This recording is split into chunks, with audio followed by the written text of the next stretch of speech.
Welcome to Facts TV News, where everything is true.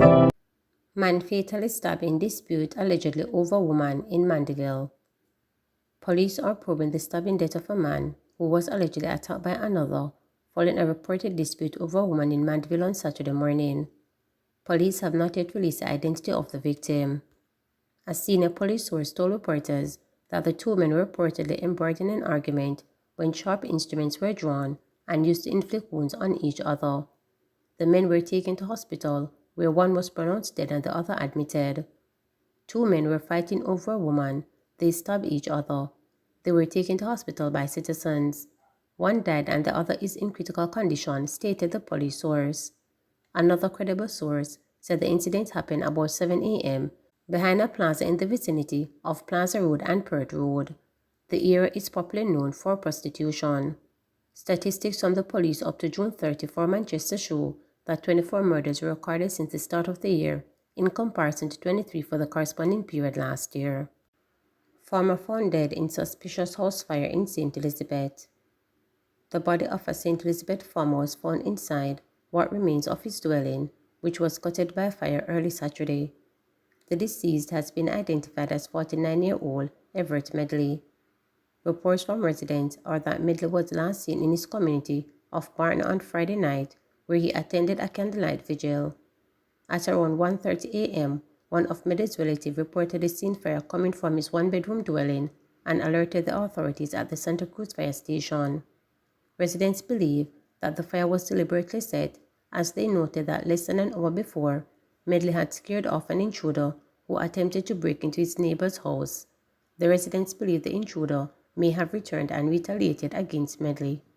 Head of the Constabulary Communications Unit, Senior Superintendent Stephanie Lindsay, said a joint operation between the police and the Jamaica Fire Brigade is underway to determine the cause of the fire. Investigators from the St. Elizabeth Division are currently investigating the circumstances under which a 49-year-old farmer, Everett Medley, died in a fire at his home early this morning. So far, they are processing the scene. They are trying to gather as much information as possible to make a determination of exactly what transpired.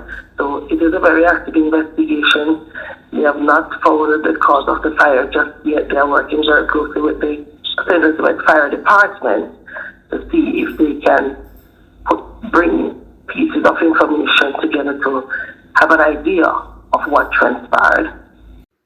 NWC workers threaten strike action.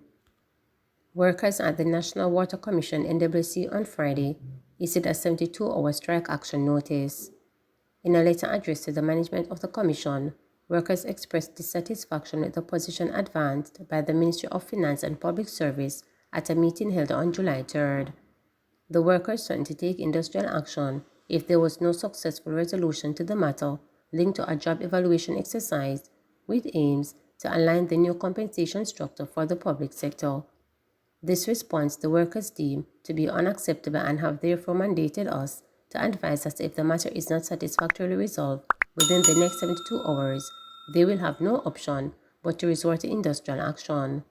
Read the letter signed by the National Works Union, Granville Valentine, and head of the Union of Public and Private Employees, Fitzroy Bryan. It is understood that the workers are likely to stay off the job come Tuesday if an emergency meeting is not called involving the management of the NWC and the Finance Minister. Man arrested, firearm seized in St. Elizabeth police operation. A man was taken into custody Saturday morning in connection with the seizure of a firearm and ammunition in Berkshire on the border of St. Elizabeth and Westmoreland. The security forces carried out an operation from 4 a.m. to 6 a.m. after receiving information that men who escaped from the Black River lockup last month were spotted in a house in the area. When the team arrived at the address, a man was seen throwing an object through a window. The item, when retrieved, turned out to be a .38 revolver with 6 rounds of ammunition. The man was arrested. Assailant wanted American missionaries dead.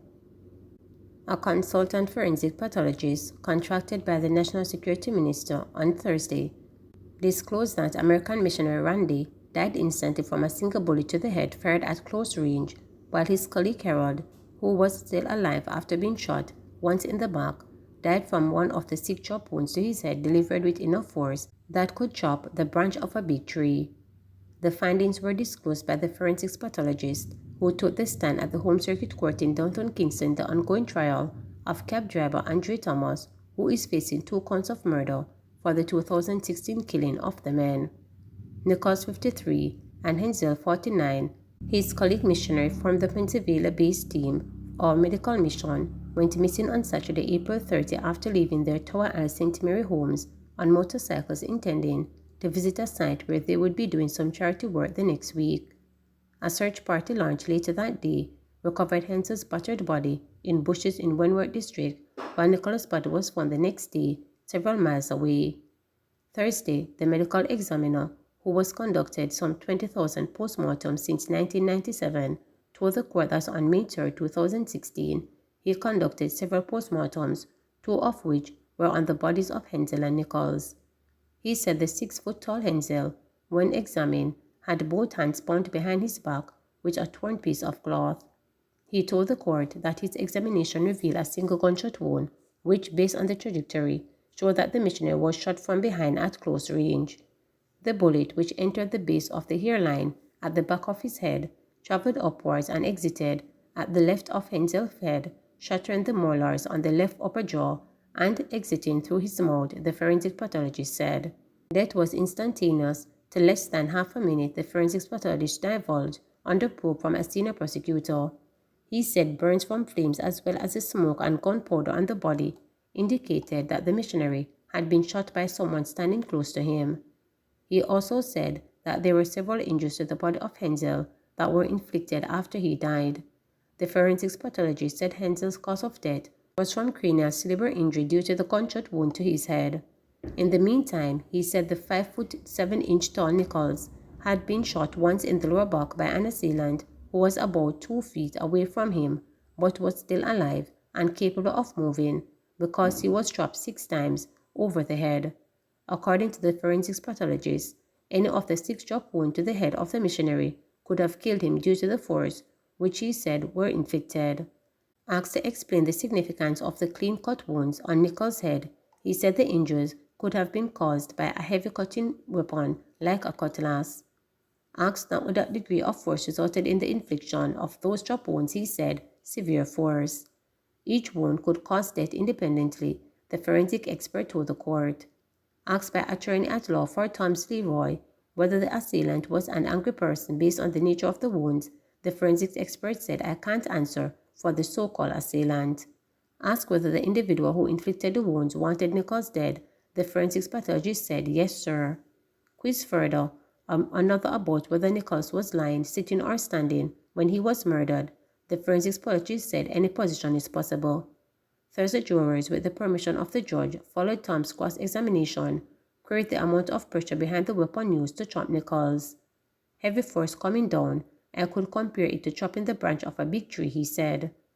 Thursday, Tom's, clad in the same black t-shirt and pants he had worn on Wednesday, sat a row straight, arms closely folded, at rapt attention at the forensics pathologist's demonstration how the injuries were inflicted to the men. Dwight Henry, his co-accused, who had pleaded guilty for his role in the murder, is serving a life sentence with the eligibility of parole after 28 years. The matter, which is being heard by Supreme Court Judge Justice Leighton Pusey with a jury, resumes on Monday, July 10. Please remember to subscribe, like, share,